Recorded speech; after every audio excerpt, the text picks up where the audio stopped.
సంవత్సరానికి ఒకసారి పండే పండు ఫ్రెండ్స్, ఉడుగు పండు చూడండి ఎంత బాగుందో.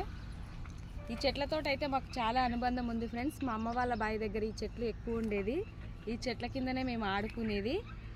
మా బావి దగ్గర అయితే గేదెల్ని బర్రెల్ని చెట్ల కింద కట్టేసేది చల్లనీడ కోసం. నేను మా ఇద్దరు తమ్ముళ్ళని ఆడిపించేది ఈ చెట్ల కిందనే ఉయ్యాల కట్టి. ఒగ్గు వాళ్ళ అన్నలు వాడతారు కదండి, ఉడుగు చెట్టుకి ఉయ్యాల గట్టి అని పాట. ఇదే చెట్టు ఫ్రెండ్స్, ఉడుగు చెట్టు అంటే చూడండి.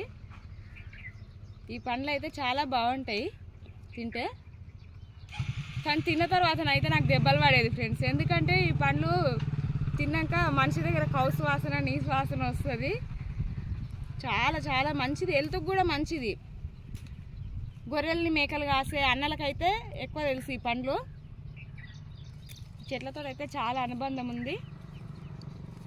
ఈ ఆకులని వేడి నీళ్ళలో మసల పెట్టి స్నానం చేస్తే ఒళ్ళు నొప్పులు కూడా పోతాయి ఫ్రెండ్స్. దురద ఎలర్జీ ఉన్నా కూడా పోతుంది. నచ్చితే లైక్ చేయండి, కామెంట్ చేయండి. Thank you.